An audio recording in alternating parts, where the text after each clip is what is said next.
Hello dear students, as usual I am Navneel God from Tagore School Parbatsar and we are studying our social studies book of class 6th in this video. Dear students, as you know we are studying the first lesson of political science part of this lesson. इस book का जो political science part है उसका first lesson हम लोग पढ़ रहे हैं and we have completed the lesson and its question answers, most of question answers in our previous video. अपने पिछले वीडियो में हम लोग कंप्लीट कर चुके हैं ये फर्स्ट लेसन इस पॉलिटिकल साइंस पार्ट का और इसके कुछ क्वेश्चन आंसर्स भी और बल्कि काफी क्वेश्चन आंसर्स हम लोगों ने इस लेसन के कंप्लीट कर लिए हैं and today we have to complete the remaining question answers of this lesson. और आज हम लोगों को इस लेसन के जो रिमेनिंग क्वेश्चन आंसर्स हैं यानी बचे हुए क्वेश्चन आंसर्स हैं वो हमें कंप्लीट करने हैं. तो आइए शुरू करते हैं आज के remaining question answers which we have left in our previous video. अपने पिछले वीडियो में जो हमने छोड़ दिए थे कुछ क्वेश्चंस टाइम लिमिट के कारण, वो आज हम लोग स्टार्ट कर रहे हैं. Dear students, we have completed up to question number 5 in our previous video. Answer these questions in 4-5 lines each. ये जो क्वेश्चंस थे 5 क्वेश्चंस हम लोग कर चुके हैं अपने पिछले वीडियो में.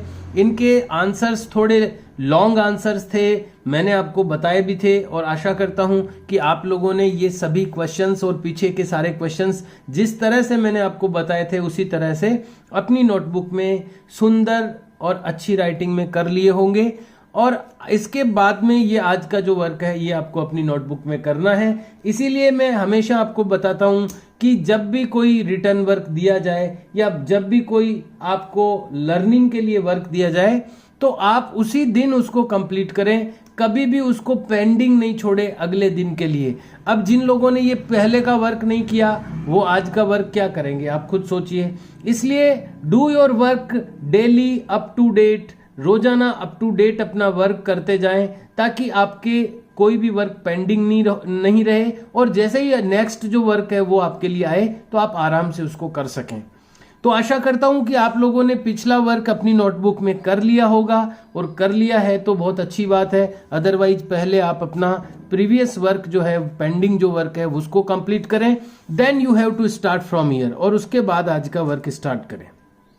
The next question answers are under the point, जिस पॉइंट के अंतर्गत नेक्स्ट जो क्वेश्चन आंसर्स दिए गए हैं वो है बियॉन्ड द टेक्स्ट. बियॉन्ड यानी होता है आगे, द टेक्स्ट यानी पाठ्य सामग्री, पाठ्य सामग्री से आगे की कुछ बातें यहां पर बताई गई है. यहां पर जो लेसन में हमने पढ़ा है उसको टेक्स्ट कहते हैं, पाठ्य सामग्री. तो टेक्स्ट से बियॉन्ड यानी उससे भी आगे के कुछ क्वेश्चंस यानी जो कि बुक में जिनके आंसर आपको नहीं मिलेंगे ये आपको अपने लेवल पे आंसर देने हैं. ऐसे कुछ क्वेश्चंस यहां पर आपके लिए हैं. बियॉन्ड द टेक्स्ट यानी पाठ्य सामग्री से आगे और ब्रैकेट में लिखा हुआ है इन एनरिचमेंट एक्टिविटीज. ये यहां पर ऐसी एक्टिविटीज बताई गई है, कुछ ऐसे क्रियाकलाप हैं जो आपको एनरिच करेंगे, आपके नॉलेज को समृद्ध बनाएंगे, आगे बढ़ाएंगे. तो ये आपको यहाँ पर जो इसका हेडिंग है वो आपको जरूर मेंशन करना है ये लेसन ये क्वेश्चन से स्टार्ट करने से पहले. सबसे फर्स्ट क्वेश्चन है penning your thoughts. Your thoughts का मतलब होता है आपके विचार. पेनिंग जो शब्द है वो पेन से बना है, ये पहले भी आ चुका है एक लेसन में, मैंने आपको बताया भी था कि पेन से बना है पेनिंग. जैसे पेन यानी होती है कलम, पेनिंग का मतलब होता है कलमबद्ध करें या लिखें. योर थॉट्स यानी आपके विचार, आपके विचारों को कलमबद्ध करें, पेनिंग करें यानी पेन से उनको लिखें. किस बारे में ये विचार लिखने हैं तो यहां पर लिखे हैं is the caste system beneficial. क्या कास्ट का जो सिस्टम है, जो जाति की जो व्यवस्था है, बेनिफिशियल यानी वो फायदेमंद है. क्या कास्ट सिस्टम या जाति व्यवस्था बेनिफिशियल है, फायदेमंद है और हार्मफुल या नुकसानदेह है. बेनिफिशियल है या हार्मफुल है, फायदेमंद है या नुकसानदेह है फॉर सोसाइटी, समाज के लिए. तो आप इसके बारे में क्या सोचते हैं कि कास्ट सिस्टम या जाति व्यवस्था वो हमारी सोसाइटी के लिए, हमारे समाज के लिए बेनिफिशियल है या हार्मफुल है? पेन योर व्यूज, आपके विचारों को पेन कीजिए, यानी लेखन, आपके विचारों को कलमबद्ध कीजिए इन ए शॉर्ट ऐसे, एक छोटे निबंध के रूप में आपके व्यूज को, आपके दृष्टिकोण या विचारों को पेन करें यानी लिखें। ऑन यानी पर, किस टॉपिक पर आपको लिखना है? ए कास्टलेस सोसाइटी, एक जाति रहित समाज। आपका जो टॉपिक होगा लिखने का वो होगा ए कास्टलेस सोसाइटी। लेस का मतलब होता है मुक्त, जाति मुक्त। एक ऐसी सोसाइटी, एक ऐसा समाज जो कास्टलेस हो यानी जाति से मुक्त हो। एक कास्टलेस सोसाइटी, एक जाति मुक्त समाज, इस टॉपिक पे आपको पेन करना है यानी कि लिखना है। The need of the hour, need of the hour यानी समय की आवश्यकता। एक जाति रहित समाज, समय की आवश्यकता। नीड ऑफ द आवर का मतलब होता है वर्तमान समय की आवश्यकता। तो यहां से लेकर के यहां तक आपका पूरा एक टॉपिक है। टॉपिक में मतलब है कि एक जाति रहित समाज, आज के समय की आवश्यकता। The need of the hour का मतलब आज के समय की आवश्यकता। ये आपका टॉपिक होगा लिखने का इन अबाउट 100 वर्ड्स, लगभग 100 शब्दों में आपको लिखना है। तो 100 शब्दों का मतलब हो गया, 100 वर्ड्स का मतलब हो गया लगभग 10 सेंटेंस आपको लिखने हैं। वन सेंटेंस में अराउंड 10 वर्ड्स होते हैं, तो 10 सेंटेंसेज में 100 वर्ड्स अराउंड हो जाएंगे अपने। तो 10 अपने को सेंटेंस लिखने हैं इस टॉपिक पे कि आज के समय की आवश्यकता है एक जाति रहित समाज जिसमें जाति पाति ना हो। इस टॉपिक पे हमें लिखना है। तो मैंने आपके लिए कुछ लिखा है, वो मैं आपको बता देता हूं और आप भी उसको लिख सकते हैं। मैं इसको आपको पढ़ के सुना रहा हूं पहले। The caste system was one of the most abhorrent and widely practical evil in the India. जो कास्ट सिस्टम है यानी कि जो जाति व्यवस्था है, वॉज यानी थी, जाति व्यवस्था थी, वन ऑफ द मोस्ट एबोहेरेंट। एबोहेरेंट का मतलब होता है घिनौना यानी गंदा। गंदा या घिनौना जो होता है उसको एबोहेरेंट कहते हैं। जाति व्यवस्था जो थी वन ऑफ द मोस्ट एबोहेरेंट यानी एक सबसे घिनौनी, एंड वाइडली प्रैक्टिस्ड और बड़े तौर पर मानी जाने वाली, इविल यानी बुराई थी, इन इंडिया यानी भारत में। भारत में जो जाति की व्यवस्था थी, जाति से गलत नहीं है, यहां पर बात हो रही है कि जातिगत जो भेदभाव होता है वो गलत है। जाति एक व्यवस्था है, उसमें कोई दिक्कत नहीं है, सबके अलग अलग काम हो सकते हैं, लेकिन जन्म से एक तो किसी का काम तय नहीं होना चाहिए कि ये फलाने घर में पैदा हो गया तो अब इसको यही काम करना है। तो जन्म से किसी का कोई काम तय नहीं हो, काम किसी न कोई आदमी कोई न कोई काम तो जरूर करेगा। तो जाति व्यवस्था अगर जन्म से किसी का भाग्य निर्धारण कर देती है तो वो गलत है। हम लोग विरोध यहाँ पर उस चीज का कर रहे हैं, किसी काम का विरोध नहीं हो रहा है। तो ये भारत में जो सिस्टम था, कास्ट का जो सिस्टम था, वो मोस्ट एबोहेरेंट यानी सबसे घिनौनी, एंड वाइडली प्रैक्टिस्ड यानी बड़े तौर पर मानी जाने वाली, इविल यानी बुराई थी, इन इंडिया भारत में। यहां पर फुल स्टॉप है। ए पर्सन बॉर्न, एक व्यक्ति जो पैदा होता है, इनटू ए लोअर कास्ट, एक निम्न जाति में अगर कोई व्यक्ति पैदा होता है, फ्रॉम हिज बर्थ, उसके जन्म से ही, हैज नो वे, कोई रास्ता नहीं होता, टू एस्केप यानी बचकर निकलने का, दिस सिस्टम यानी इस सिस्टम से। यानी जो व्यक्ति उस जाति में पैदा हो गया उसको इस सिस्टम से निकलने का, एस्केप यानी बचकर निकलने का कोई रास्ता नहीं मिलता। जो जिस जाति में पैदा हो जाता है एक तरह से उसके ऊपर ठप्पा लग जाता है कि ये फलां जाति का है और उसका काम क्या होगा। आज हालांकि ये स्थिति आज नहीं है, सुधार हो रहा है धीरे धीरे, लेकिन पहले के जमाने में एक ऐसा सिस्टम था कि जो जिस जाति में पैदा हो गया उसको लगभग वही काम करना होता था। तो इस सिस्टम से एस्केप यानी बचकर निकलने का कोई रास्ता नहीं होता था जो जिस जाति में जन्म ले लेता था। ए पर्सन, एक व्यक्ति, बिलोंगिंग टू लोअर कास्ट, जो कि निम्न जाति से संबंध रखता है, is deprived of basic fundamental rights, उसको वंचित कर दिया जाता है उसके मूलभूत, बेसिक यानी मूलभूत, फंडामेंटल यानी आधारभूत, राइट्स यानी अधिकारों से। जो व्यक्ति लोअर कास्ट में जन्म ले लेता है उसको ले लेता था, आज तो स्थिति ये नहीं है, लेकिन पहले जो लोअर कास्ट में जन्म ले लेता था उसको वंचित कर दिया जाता था, वो वंचित हो जाता था उसकी बेसिक फंडामेंटल्स राइट्स जो होते हैं आदमी के, जो मूलभूत उसके अधिकार होते हैं व्यक्ति के, उससे उसको डेप्राइव्ड कर दिया जाता था। किस प्रकार के अधिकारों से उसको वंचित किया जाता था? सच एज, जैसे कि एजुकेशन यानी शिक्षा। तो शिक्षा प्राप्ति का अधिकार भी कई बार निम्न जाति में पैदा होने के कारण वो व्यक्ति शिक्षित नहीं हो पाता था, पढ़ नहीं पाता था, या एंटरिंग टेम्पल्स, मंदिर में प्रवेश नहीं कर पाता था, एटसेट्रा आदि।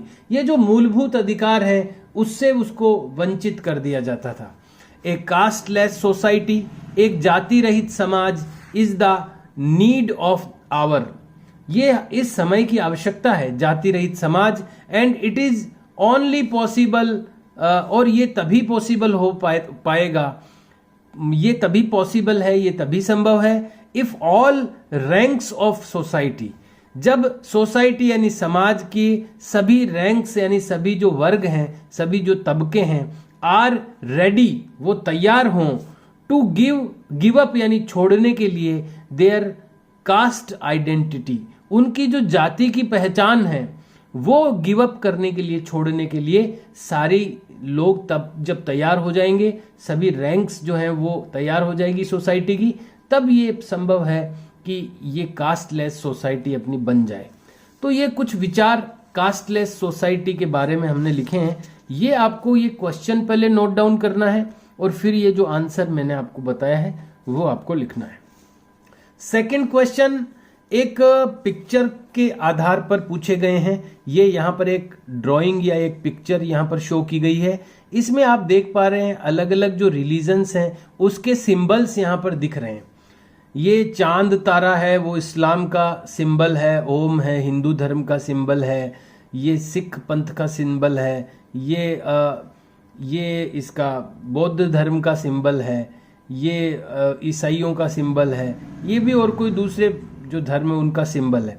तो ये अलग अलग रिलीजन्स यानी पंथों का या धर्मों का एक सिंबल यहाँ पर साथ में दिए हुए हैं। इसके आधार पर कुछ क्वेश्चंस यहाँ पर पूछे गए हैं। क्वेश्चन नंबर 2, पिक्चर रीडिंग यानी चित्र का पठन, चित्र के आधार पर reading. Look at the picture carefully, picture को केयरफुली देखें, ध्यान से देखें। ये आपको लिखना है, दोनों लाइनें लिखनी है आपको। पिक्चर भले ही आप मत ड्रॉ करना, आंसर क्वेश्चन लिख लेना केवल। क्वेश्चन नंबर 1, इस सेकंड का जो ये सेकंड तो लोअर मार्जिन में आपको, लेफ्ट मार्जिन में आपको मेंशन करना है नंबर 2, और फिर इसके ये जो क्वेश्चंस है सब क्वेश्चंस ये आपको बाहर मेंशन करने हैं, ब्रैकेट भी लगा दें इनके। क्वेश्चन नंबर 1, डेस्क्राइब यानी वर्णन करें। व्हाट यू सी, आप क्या देखते हैं इन दिस पिक्चर, इस पिक्चर में आपको इस पिक्चर में क्या दिख रहा है बताइए। तो हम लोगों को अलग अलग symbols of the different religions, तो यहां पर डिफरेंट भी आपको लिख देना चाहिए, DIFFERENT, डिफरेंट। तो आपको स्टार्ट करना है यहां से, आई सी इन द पिक्चर, मैं देखता हूं इस पिक्चर में, द सिंबल्स, पिक्चर फिर से बता दूं, आई सी इन दिस पिक्चर, मैं देखता हूं इस पिक्चर में, the symbols of different religions, different religions के सिंबल्स यहां पर दिखाई देते हैं। तो ये आपको आंसर लिखना है। फिर से बता दूं, आई सी, मैं देखता हूं, इन दिस पिक्चर, इस पिक्चर में, the symbols of different religions, different religions के सिंबल्स यहां मैं देखता हूं। ये फर्स्ट क्वेश्चन हो गया अपना। सेकंड क्वेश्चन जो है वो आपको ये रिलेटेड नहीं है यहां पिक्चर से, क्योंकि देखिए मैं पढ़ता हूं इसको। व्हाट इज पेंटेड, क्या पेंट किया गया है, क्या चित्र बनाया गया है या क्या पेंट किया गया है, ऑन द वॉल यानी दीवार पर, बिहाइंड द साइक्लिस्ट, साइक्लिस्ट के दीवार के पीछे क्या पेंट किया गया है। सॉरी, ये साइकिल का मतलब ये चक्र होना चाहिए, तो ये जो साइकिल का मतलब ये चक्र है, तो इसके अंदर पीछे की दीवार पे क्या पेंट किया गया है? Map of the world paint किया गया है। ये इसका संसार का मानचित्र है ये। तो आपको लिखना है यहां पर वॉट की जगह आपको लिखना है map of the world, the map of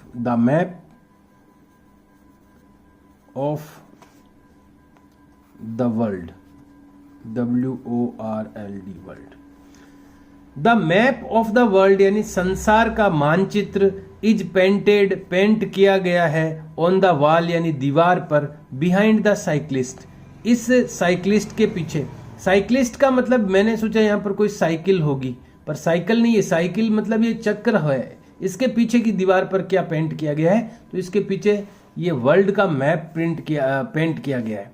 तो ये वॉट की जगह अगर आप ये लिख देंगे तो इसका आंसर आपका प्रिपेयर हो जाएगा। The map of the world यानी वर्ल्ड का मैप इज पेंटेड यानी पेंट किया गया है ऑन द वॉल यानी दीवार पर, बिहाइंड द साइक्लिस्ट की दीवार के पीछे। ये आपका सेकंड क्वेश्चन हो गया है। क्वेश्चन नंबर 2 हो गया ये। क्वेश्चन नंबर 3 आपको करना है ये, व्हाट मैसेज, क्या संदेश, डज दिस गिव यू, यह देता है आपको। ये क्या संदेश देता है? तो ये हमें यूनिटी का संदेश देता है, एकता का संदेश देता है। तो द मैसेज यहां से आपको लिखना है, यहां पर आप द लिख दें, द मैसेज ऑफ, या आप इसको इस तरह लिखें, दिस गिव्स अस, यू की जगह आप एस लिख दें, दिस गिव्स अस, ये देता है हमें, the message of unity. Answer फिर से बता दूं मैं आपको, दिस गिव्स अस, ये देता है हमें, द मैसेज ऑफ यूनिटी यानी एकता का संदेश देता है। ये आपका आंसर प्रिपेयर हो जाएगा। क्वेश्चन नंबर 4, फोर्थ क्वेश्चन होगा, India is A map of religious tolerance. Bharat है एक धरती ऑफ रिलीजियस टॉलरेंस यानी रिलीजियस यानी धार्मिक, टॉलरेंस यानी सहनशीलता। तो ये भारत एक धार्मिक सहनशीलता की धरती है। Do you agree with this, क्या आप इससे सहमत हैं, एग्री हैं? ऑब्जर्वेशन, क्या आप इस ऑब्जर्वेशन या अध्ययन से सहमत हैं कि भारत एक धार्मिक टॉलरेंस यानी कि सहनशीलता की धरती है? तो बिल्कुल हम लोग इससे सहमत हैं, क्योंकि भारत अगर सहनशीलता की धरती नहीं होती धार्मिक रूप से, तो दूसरे धर्म यहाँ पर न तो एंटर कर पाते, न वो बढ़ पाते। आज पहले ये हमेशा से ये हिंदू संस्कृति इस देश में रही थी, लेकिन ये एक धार्मिक सहनशीलता की धरती है, तो इसलिए यहाँ पर दूसरे धर्म भी फले फूले, फ्लरिश्ड हुए। तो इसलिए इससे हम एग्री करते हैं कि ये धरती जो है भारत की, वो रिलीजियस टॉलरेंस की लैंड है, धार्मिक सहनशीलता की धरती है। तो हम इसका आंसर लिखेंगे यस। और क्यों एग्री करते हैं? Because India is a secular country now, यानी अब, क्योंकि भारत अब एक सेक्युलर कंट्री है, भारत एक धर्मनिरपेक्ष देश है, इसलिए ये बात से हम एग्री करते हैं कि भारत एक धार्मिक सहनशीलता की धरती है। क्योंकि भारत सहनशीलता की धरती है, तभी तो आज ये सेक्युलर बन गया है, तभी तो आज धर्मनिरपेक्ष है, सभी धर्मों का आदर यहाँ पर है, इसलिए हम इससे एग्री करते हैं। तो अपने को आंसर लिखना है यस, वी, पूरा आंसर अगर आप लिखना चाहें तो yes we agree with this, फिर आप लिखें बिकॉज। यस के बाद आप ये लिख दें पहले, yes we agree with this, हम इससे एग्री करते हैं, because India is a secular country now, क्योंकि भारत एक अब धर्मनिरपेक्ष देश है। तो ये आपको यहाँ पर ये इस तरह से क्वेश्चंस आपको करने हैं 1 2 3 4। उसके बाद में जो नेक्स्ट क्वेश्चन है वो है क्वेश्चन नंबर 3, ओपन डिस्कशन यानी खुली चर्चा। ये कोई रिटर्न का क्वेश्चन नहीं है, ये एक डिस्कशन के लिए दिया हुआ है कि हम क्लास में चर्चा करें, डिस्कशन करें। तो किस बारे में डिस्कशन करना है वो हम एक बार रीड करेंगे। ओपन डिस्कशन का मतलब होता है खुली चर्चा, यानी कोई भी कुछ भी बोल सकता है उस विषय पर। मल्टीप्लिसिटी ऑफ लैंग्वेज यानी भाषा का बहुवाद, यानी कई प्रकार की भाषाएं बोलना या काम में लेना, इसको मल्टीप्लिसिटी कहेंगे, यानी बहुवाद ऑफ लैंग्वेज यानी भाषा का। लैंग्वेज की मल्टीप्लिसिटी यानी भाषा का बहुवाद, यानी कई प्रकार की भाषाओं को काम में लेना। एंड डायलेक्ट्स और बोलियों को काम में लेना। स्पोकन इन इंडिया जो कि बोली जाती है भारत में, इज अनमैच्ड, ये मैच नहीं करती है। जैसे भारत में कई सारी लैंग्वेज और डायलेक्ट्स यूज की जाती है, कई सारी भाषाएं और बोलियां बोली जाती है भारत में, ये बात मैच नहीं करती है इन द वर्ल्ड, यानी दुनिया में। दुनिया में इतनी बोलियां कहीं नहीं बोली जाती, इतनी भाषाएं कहीं नहीं बोली जाती जितनी भारत में बोली जाती है। तो ये बात वर्ल्ड में मैच नहीं करती, यानी ऐसी ये समानता नहीं रखती दुनिया के अन्य देशों से। होल्ड ए क्लास डिस्कशन, एक क्लास का डिस्कशन रखिए, एक क्लास का एक चर्चा रखिए क्लास में, किस पर? ऑन मल्टी लैंग्वेजिज्म, मल्टी लैंग्वेजिज्म पर एक चर्चा रखिए। मल्टी लैंग्वेज का मतलब हो गया बहुभाषावाद, यानी कई सारी भाषाओं का उपयोग करना, बोलना, काम में लेना, इसको बहुभाषावाद कहते हैं, मल्टी लैंग्वेजिज्म। इस पर एक आप चर्चा कीजिए क्लास में।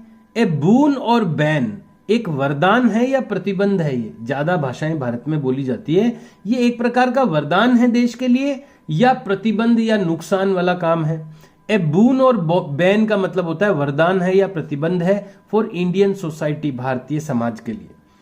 तो ये एक इस बहुभाषावाद यानी भारत में जो अनेक प्रकार की भाषाएं यानी लैंग्वेजेस और जो डायलेक्ट्स यानी बोलियां बोली जाती है, ये भारत के लिए अच्छी बात है या बुरी बात है?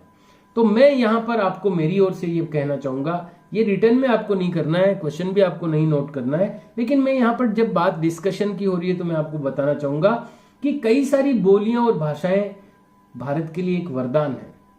वैज्ञानिक इस बात को मान चुके हैं कि दिमाग को जितना काम में लिया जाता है उतना ही वो बढ़ता है। आपने देखा होगा, सुना होगा वो श्लोक कि सरस्वती के भंडार की बड़ी अपूर्व बात, जो खर्चे त्यों त्यों बढ़े।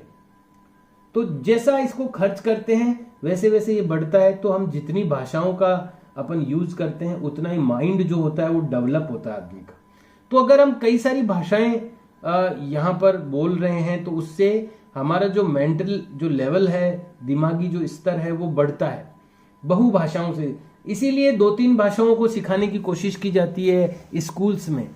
इंग्लिश भी हम सीखते हैं, हम हिंदी भी सीखते हैं और 6th से हम संस्कृत भी सीखते हैं। तो ये जो मल्टी लैंग्वेज जो सिस्टम है, इससे व्यक्ति का जो माइंड है वो डेवलप होता है। तो बहुभाषावाद से भारत का जो मेंटल लेवल है वो भारत के लोगों का वो बढ़ा है, उससे नुकसान कुछ नहीं हुआ है। एक तो ये, दूसरा इसमें जो अलग अलग इलाकों में जब अलग अलग भाषाएं और बोलियां बोली जाती है तो वहां की जो लोकल संस्कृति है वो निकल करके आती है। बहुत सारी चीजें ऐसी है जिसको हम एक भाषा में पिरो नहीं सकते, एक भाषा में सारी चीजों को हम एक्सप्लेन नहीं कर सकते। लोकल लैंग्वेज के कई ऐसे शब्द हैं जिनका कोई अर्थ ही नहीं है दूसरे लैंग्वेज में, क्योंकि वो चीजें वहीं पर होती है। वो अब अभी हिंदी में अपन कई चीजें बोलते हैं, या आप ले लीजिए अपनी मारवाड़ी में या राजस्थानी भाषा में ऐसे कई शब्द हैं जिनके लिए हिंदी में कोई शब्द नहीं है दूसरा। तो हर एक भाषा अपने आप में एक संस्कृति को समेटती है और वो संस्कृति निकल करके आती है जब अलग अलग भाषाएं, अलग अलग बोलियां बोली जाती है। तो इसलिए यहाँ पर दोनों पक्ष होते हैं हर चीज के, कुछ पॉजिटिव इफेक्ट भी होते हैं, कुछ नेगेटिव इफेक्ट भी होती है। बहुभाषावाद से थोड़ा भेद भी पैदा होता है, लेकिन विविधता में एकता, ये अपने देश की संस्कृति है, ये देश की अपनी विशेषता है कि यहाँ पर इतनी सारी विविधताएं होते हैं भी हमारी एकता है। यूनिटी इन डाइवर्सिटी, विविधता में एकता, ये हमारे देश की विशेषता है। इसलिए भाषाओं की विविधता ये कमजोरी नहीं है, बल्कि ये एकता, इसके बावजूद देश में एकता है। और बहु भाषा के कारण से लोगों का जो डेवलपमेंट है माइंड का वो भी बढ़ता है, संस्कृतियों को, अलग अलग प्रकार की संस्कृतियों को आने का मौका मिलता है। तो ये मेरी ओर से डिस्कशन था, कुछ बात थी जो मैंने बताना चाहता था मैं, और भी अपन जब क्लास में होंगे तब उसके बारे में डिस्कशन करेंगे। तो ये आपको अपनी नोटबुक में नहीं करना है, रिटर्न में। नेक्स्ट जो 4th क्वेश्चन है वो है द आर्टिस्ट इन यू। आपके अंदर का कलाकार। हर व्यक्ति में कलाकार छुपा होता है, किसी में कैसा कलाकार है, हर व्यक्ति में कुछ न कुछ कलाकार होता है, कोई न कोई कला से वो जरूर पसंद करता है हर व्यक्ति। तो यहाँ पर एक इस क्वेश्चन के थ्रू आपके अंदर के छुपे हुए कलाकार को बाहर लाने की कोशिश की गई है। द आर्टिस्ट इन यू, आपके अंदर का artist.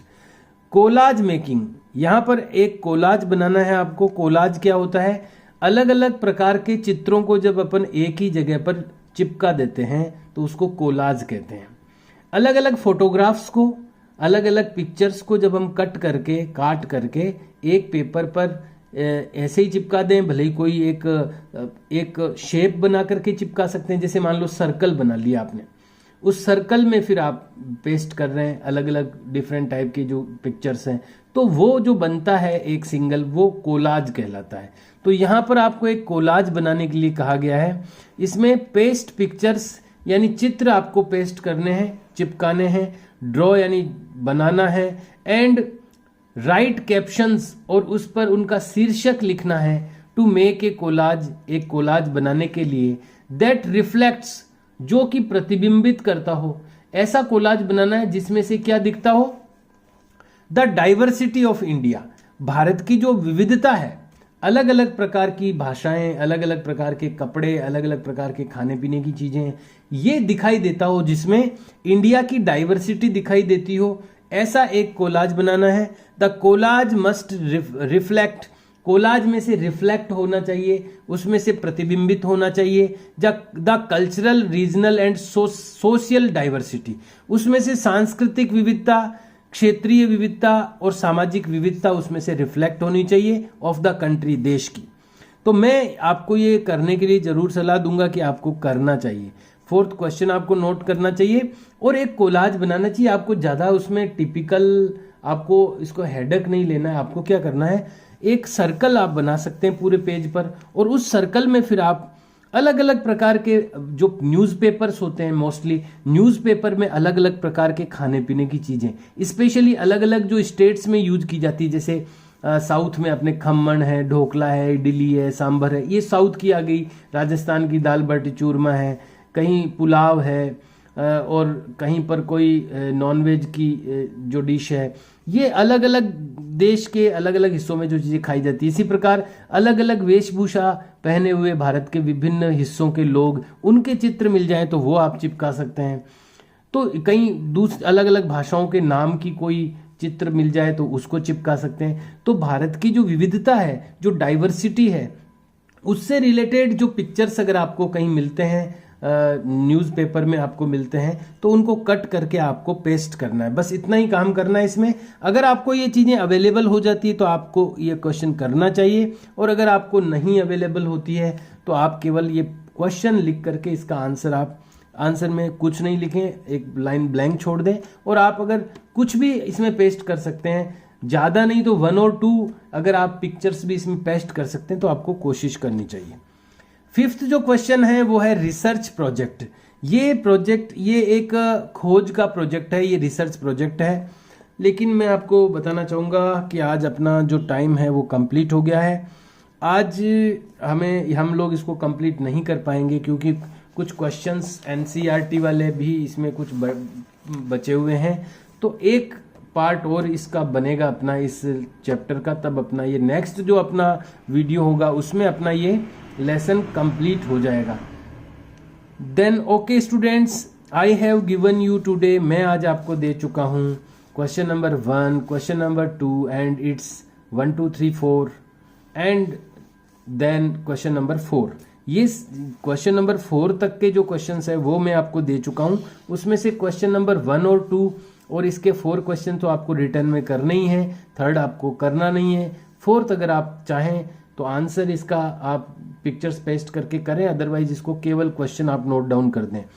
In our next video we will do the remaining question answers. अगले वीडियो में हम बचे हुए क्वेश्चन आंसर्स को करेंगे। Please do your written work in a good handwriting. कृपया अपना जो वर्क है वो अच्छी हैंड राइटिंग में करें और इसको लर्न करने की भी कोशिश करें। Okay dear students, have a nice day, see you and bye.